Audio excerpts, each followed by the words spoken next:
जो real problem है, क्या वो मांग उठ रही है या नहीं उठ रही है। हमारे गांव में मेंटलिटी है या शहर में भी कि 26-27 ईयर ओल्ड एक लोकसभा के लिए भी कंटेस्ट करना चाहता है और कर रहा है, तो हम भी कर सकते हैं। उनको पता नहीं चल रहा है कि लोकसभा के भी चुनाव है। हम विजिट किए तो ऐसा हमको बताना पड़ा है कि लोकसभा का चुनाव है, वो बताते इससे क्या होता है, तो फिर हमें अच्छे से बताना पड़ता है। इसको विधानसभा वो या विधान परिषद बोलते हैं, वहाँ भी कोई आपकी बात नहीं सुन रहा है, तो एक ऐसा रिप्रेजेंटेटिव होता है हमारे सीतामढ़ी से जो आपकी बातों को एक सेंट्रल लेवल प्लेटफॉर्म पे रख सके। मैंने बीटेक किया और हम राजस्थान टेक्निकल यूनिवर्सिटी कोटा से सिविल इंजीनियरिंग किया। अगर आप वर्ल्ड वाइड देखिएगा तो 29 साल, 30 साल, 31 साल, 32 साल का लड़का कोई डीपीएम बन रहा, पीएम बन रहा, इवन लड़की। दर्शकों नमस्कार। सीतामढ़ी लोकसभा से निर्दलीय प्रत्याशी के रूप में आनंद कुमार ने अपना नामांकन दाखिल किया है। इस वक्त आनंद कुमार हमारे साथ हैं, इनसे जानते हैं कि क्या कुछ लेकर सीतामढ़ी से चुनाव लड़ने को आए हैं। आनंद जी, सबसे पहले आपका स्वागत है और आप अपने बारे में बताइए, क्या कुछ सोच समझकर सीतामढ़ी से निर्दलीय प्रत्याशी के रूप में आए हैं। फर्स्ट ऑफ ऑल धन्यवाद आपका। जो विज़न है हमारा कि हम क्यों लड़ना चाहते हैं सीतामढ़ी से और क्यों लड़ रहे हैं, क्लियर है कि फर्स्ट ऑफ ऑल कि जितने भी हमारे यहाँ का स्कीम है, जो हमारे फार्मर है या कोई वर्किंग क्लास पीपल है, वो रिसीव कर रहे हैं या नहीं कर रहे हैं। जो रियल प्रॉब्लम है, क्या वो मांग उठ रही है या नहीं उठ रही है, क्या उनकी आवाज़ कोई सुन रहा है या नहीं सुन रहा है। और जितने भी बेनिफिशियरी जो स्टेट का है या फिर सेंटर का है, वो उनको मिल पा रहे हैं या नहीं मिल पा रहा है या नहीं मिल पा रहा है। और क्या एज ए यंग ये नहीं है कि हम ही लड़ना चाहते हैं, ऐसा होगा कि हमारे साथ बहुत सारे लोग एक ड्रीम देख ले, एक 25 या 26 ईयर ओल्ड लड़का लड़ सकता है, तो हम भी लड़ सकते हैं। तो एक बैरियर भी टूटेगा। एक जो हमारे गांव में मेंटलिटी है या शहर में भी कि 26-27 ईयर ओल्ड एक लोकसभा के लिए भी कंटेस्ट करना चाहता है और कर रहा है, तो हम भी कर सकते हैं।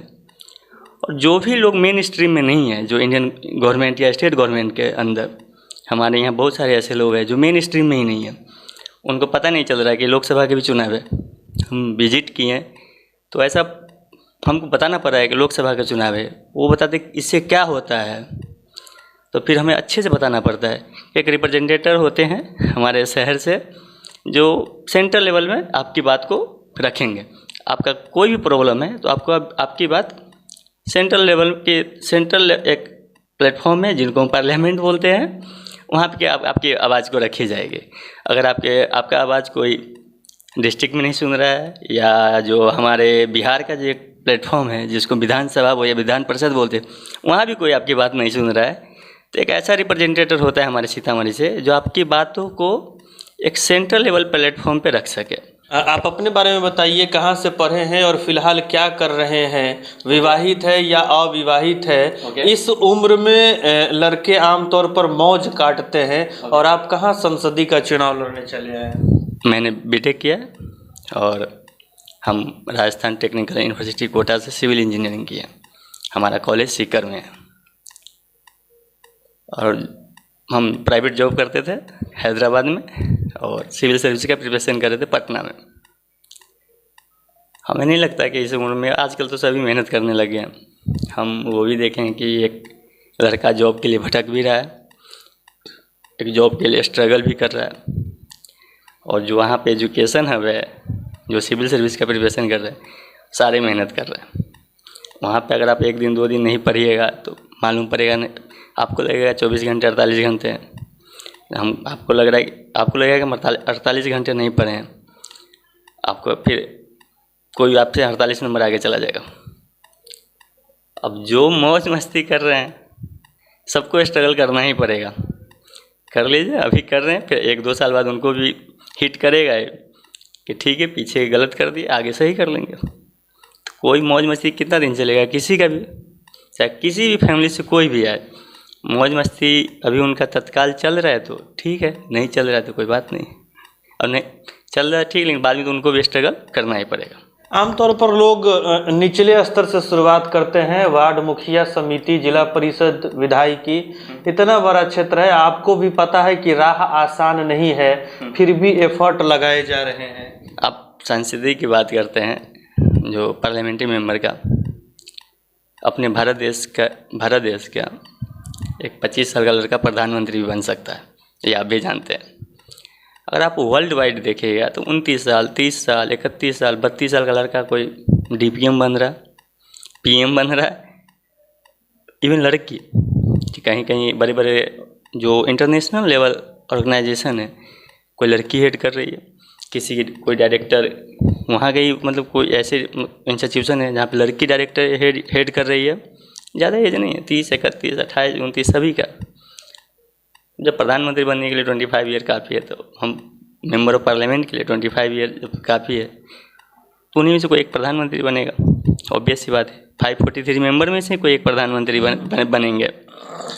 तो अगर जो हमारे कॉन्स्टिट्यूशन मेकर थे 25 ईयर सिलेक्ट किए हैं, तो कुछ सोच समझ के सिलेक्ट किए होंगे। इतना आपको क्राइटेरिया फिलअप करना पड़ेगा। अब वार्ड मेंबर या मुखिया की जहाँ तक बात कर रहे हैं, या फिर विधायकी या डिस्ट्रिक्ट काउंसिल या मेयर, आजकल तो अपना नगर निगम है, मेयर या डिप्टी मेयर, सबका अपना अपना काम करने का, या फिर जहाँ तक वो स्टडी किए हैं, फिर जहाँ तक वो काम करना चाहते हैं वो अपना कर रहे हैं। अब कोई हो सकता है कि मेंबर ऑफ पार्लियामेंट नहीं बनना चाह रहा हो, इंटरनेशनल जाना चाह रहा हो, इससे भी ऊपर जाना चाह रहा हो। 21 साल का लड़का भी उसके लिए भी ट्राई कर सकता है।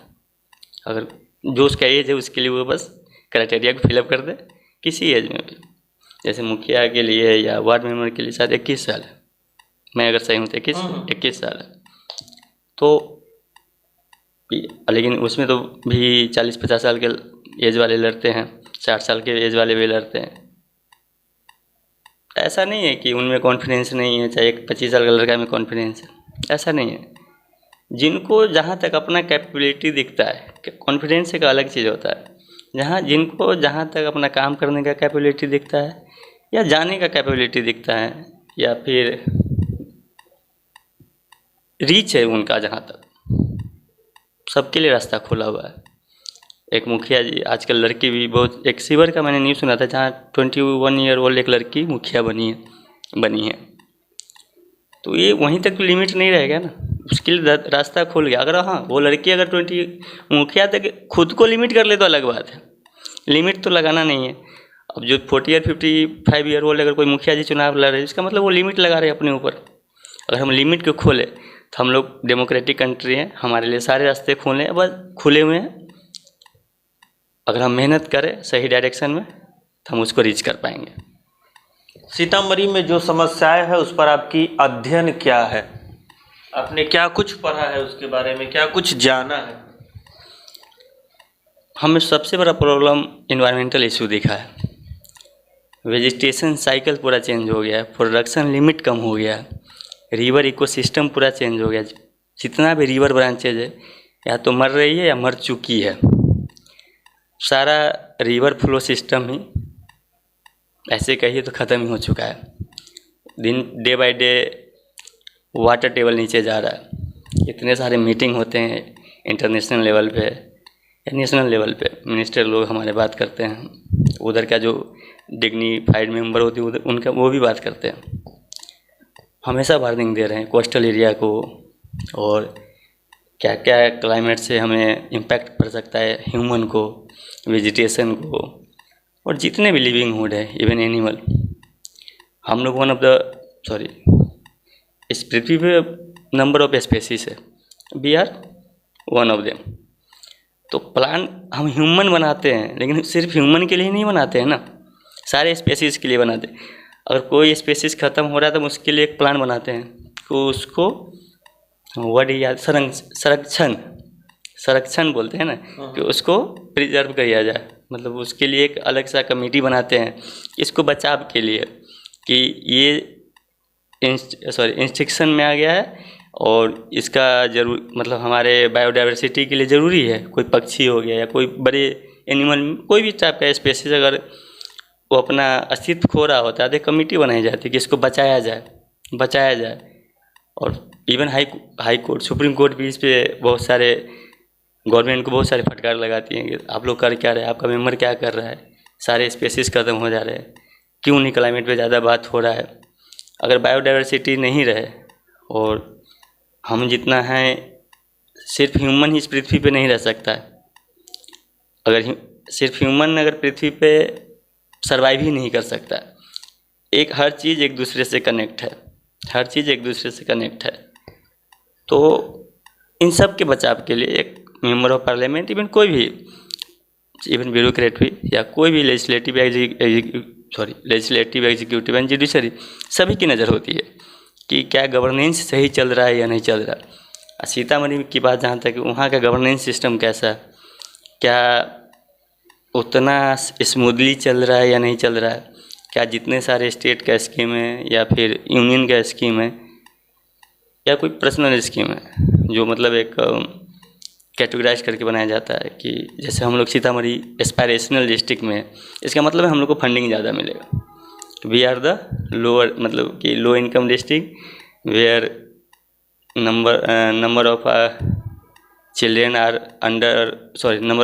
आर माल न्यूट्रिशन और we having no enough food supply, high nutrient food supply, तो उसको एस्पायरेशनल डिस्ट्रिक्ट में डाला जाता है कि यहाँ का बहुत इंडेक्स लो है, इसको सही किया जाए, चाहे एजुकेशन हो या फिर हमारा विकास, मानव विकास हो गया, चाहे और भी बहुत सारे फैक्टर होते हैं कि एक एस्पायरेशनल डिस्ट्रिक्ट बनाने के लिए क्या क्या फैक्टर होता है, तो उसके लिए क्या क्या रिसोर्स की हमें ज़रूरत पड़ेगी,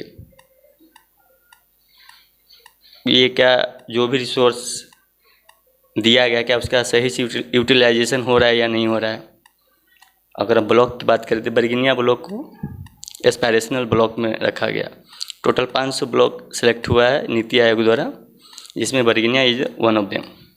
बरगिनिया का भी विकास अब अच्छे से होने वाला है, भले वो अभी शिवर को रिप्रेजेंट कर दे, लेकिन विधानसभा में तो हम लोग को रिप्रेजेंट करेंगे वो लोग। लेकिन बरगिनिया भी अब एक अच्छे डेवलपमेंट मोड में आने वाले हैं, क्योंकि बरगिनिया ब्लॉक जो है वहाँ के लोग आने वाले समय में अच्छा डेली इनकम भी और मंथली इनकम भी उनके पास आएगा। तो ओवरऑल हम यही कहना चाहेंगे, क्या यहाँ का गवर्नेंस स्मूथली हो रहा है, क्या हमारे जो भी मेंबर आप सिलेक्ट करके दिए हैं क्या आपके साथ कनेक्ट कर पा रहे हैं, क्या आपकी बातों को बैठ के आराम से सुन सकते हैं या, और जो आपको नीड है क्या वो बताया जा रहा है। अगर ये नहीं बताया जा रहा है तो हम लैग कर रहे हैं, और भारत सरकार भी फिर लैग कर रही है, बिहार सरकार भी लैग कर रही है, फिर ब्यूरोक्रेटिक मेंबर भी लैग कर रही है कि अगर हम नहीं पहुंचा पा रहे हैं या हम काम नहीं कर पा रहे। अदरवाइज अगर रिपोर्ट जा रहा है तो इन लोग का तो रिपोर्ट सबमिट हो रहा है, अब आगे क्या हो रहा है वो तो हम नहीं बता सकते हैं आपको। बस यही है सर कि यहाँ पे जो जनता का ज़रूरत है, जो जनता जो रही है, जितने भी हमारे यहाँ स्पेसीज है, हम सिर्फ एक मेंबर ऑफ पार्लियामेंट सिर्फ ह्यूमन के लिए नहीं होता है, ह्यूमन सेलेक्ट करके भेजता है वो अलग बात है, लेकिन जो सभी के विकास हो रहा है या नहीं हो रहा है, हमारे जो भी स्क्वायर फीट दिया गया है सीतामढ़ी का, क्या उस एरिया के अंदर जितने भी चीज़ को विकास के लिए फंडिंग किया जा रहा है क्या हो रहा है या नहीं हो रहा है। अगर हो रहा है तो ठीक है, उसको और बेटरमेंट किया जा सकता है, नहीं हो रहा है तो फिर ये सोचने वाली बात है। नहीं, आप जितना सोच रहे हैं उतना न तो यहाँ का वोटर सोच रहा है और न जो प्रत्याशी चुनाव लड़ रहे हैं या सांसद रहे न वो सोच रहे हैं। ओके सर, सोचना पड़ेगा। ऐसा थोड़ी ना सर कि घर में आग लगेगा तभी हम सेफ्टी वाल देंगे, फायर सेफ्टी वाल। जब हम कंस्ट्रक्शन करते हैं बिल्डिंग का तो फायर सेफ्टी पहले ही प्रोवाइड किया जाता है कि इन केस लगा तो हम क्या प्रिवेंशन कर सकते हैं, अब बिल्डिंग बचा सकते हैं, मतलब आग से हम प्रिवेंट कर सकते हैं। अगर नहीं देंगे तो सेफ्टी ऑफिसर पास ही नहीं करेगा, तो हम आग लगने का तो वेट नहीं करेंगे ना सर। अब इतना आपको समझना पड़ेगा। नहीं समझ में आ रहा है ठीक है, कोई बात नहीं, लेकिन आप समझने के लिए तैयार हैं। आपको नहीं समझ में आ रहा वो मानते हैं, लेकिन आपको समझने के लिए तैयार रहना पड़ेगा। ये नहीं कि ये लड़का कुछ ही बोल रहा है, हम क्यों सुने। अगर आपको नहीं पता है, किसी को नहीं पता होता है, किसको पता होता है, सब कहीं से पढ़ता है। हाँ, वो इसलिए पढ़ गया कि वो समझने का पावर रखता था, नहीं तो वो भी बैग उठा के क्लास से बाहर चला जाता कि क्या मास्टर पढ़ा रहा है समझ में नहीं आ रहा है। जैसे हम लोग कॉलेज ट्यूशन में बात करते हैं, कोचिंग। तो हमारे वोटर से यही अपील है कि फ्यूचर के बारे में सोचिए। मोदी जी 1000 साल का प्लान बताते हैं 2047 तक डेवलपमेंट इंडिया का, कि हम डेवलप लिस्ट में आ जाएंगे। हम लोग अभी अंडर डेवलपिंग में हैं, फिर मिडिल डेवलपिंग, फिर डेवलप्ड में आएंगे। 2047 तक हम लोग डेवलप्ड हो जाएंगे। तो वहाँ तक जब गवर्नमेंट 2070 तक का प्लान बना सकती है कि हम कार्बन एमिशन को आगे तक का कि हम टोटली जीरो कर देंगे। जब मीटिंग होता है बड़े बड़े वर्ल्ड वाइड, कोप का हो गया, G7 का हो गया, या फिर SDG गोल, दुनिया ही SDG गोल पे टारगेट को अचीव करने के लिए, मतलब SDG गोल को ही पूरा करने के लिए दुनिया पागल हुई पड़ी है कि कैसे हम SDG गोल को, जो भी 17 गोल है, हम कैसे उसको पूरा कर दें। जैसे फर्स्ट ऑफ ऑल पहला है नो पॉवर्टी। अगर पॉवर्टी रहेगा नहीं, उसका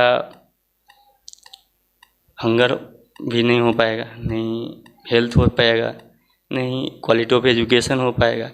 और बाद का जो है, जो आपको ग्रीन चाहिए, ग्रीन इंफ्रा चाहिए, क्लाइमेट एक्शन चाहिए, अगर आप माइंड से ही हेल्दी नहीं है, माइंड से हेल्दी कब होइएगा, जब आप खाना हेल्दी खाइएगा। और आप तब हेल्दी काम भी कर सकते हैं। अगर आप हेल्दी खाना नहीं खा रहे हैं ना, चाहे आप गुस्सा होकर खाना खा रहे हैं, तो आप काम पे गुस्सा करो, पढ़ भी नहीं पाओगे, नहीं कोई अपना 100% दे ही नहीं पाओगे अगर आप पॉवर्टी लाइन में हो तो। क्योंकि आपको पूरा फोकस रहेगा कि हम कैसे हेल्दी खाना खाएं। जब आपका पूरा माइंड ही हेल्दी खाना पे है, तब आगे का क्या सोचोगे कि हम सेविंग क्या करें, बच्चे को क्या पढ़ाएं, प्रॉपर हेल्थ क्या दें, और जो रोटी कपड़ा मकान है हम उसी में पूरा लाइफ उड़ा देंगे। हम फिर ऐसे न्यूज़ में ही पढ़ते रह जाएंगे, धीरू भाई अंबानी स्कूल ये पढ़ता है, डूम स्कूल में ये पढ़ता है, वो लोग बस, हम लोग बस न्यूज़ में पढ़ के यही कहेंगे वह अच्छा, वो बड़ा बाप का बेटा। बड़ा बाप का बेटा कोई नहीं है। बेसिक जो नीड है उस पर वो अच्छे से काम किया है, वो आज उस लेवल पे है, कोई राय नहीं। जो उसका बेसिक नीड था, क्या उसको क्या ज़रूरत था कि हम, मतलब वहाँ तक पहुँचने के लिए उसको क्या क्या ज़रूरत था, तो उसके बारे में गेन किया, फिर स्मूथली एंड परफेक्टली इम्प्लीमेंट किया, और वहाँ पे है। तो आज हम उनको कह दें बड़े बाप का है, तो वो उसमें बड़ा बाप का लड़का से पढ़ता है या बिजनेसमैन का लड़का पढ़ता है, इसका मतलब कि हम ना समझ हैं, हम नहीं काम कर रहे हैं उस पर। नहीं तो जब वो पहुंच सकता है तो हम भी ह्यूमन ही हैं। वो तो कोई है नहीं कि मार्स से आए, जुपिटर से आए, या कोई इंटरप्लानिटरी सिस्टम से आए है, तो सब अर्थ के हैं ना। हाँ, किसी किसी को प्लेटफॉर्म जल्दी मिलता है, किसी को चलता है मेहनत, नहीं मिला तो कोई बात नहीं, चलता है ये सब का। कुछ तो गेन करोगे ना, बैठे से रहने से कुछ तो गेन करोगे। हो सकता है एक फील्ड में नहीं हुआ है, कहीं और चले जाओ जहाँ अच्छा प्लेटफॉर्म आपके लिए इंतज़ार करता हो। चलिए, बहुत बहुत शुक्रिया। आप क्या सोच रहे हैं इन सब चीज़ों पर, अपनी राय कमेंट बॉक्स में निश्चित दें। परिहार शहर का गौरव AR mobile and electronics plaza, Parihar चौक। हमारे यहाँ पर बगैर पैसा के TV, fridge, LED cooler, mobile, inverter, battery और सभी सामान उपलब्ध हैं। एक बार सेवा का अवसर अवश्य दें।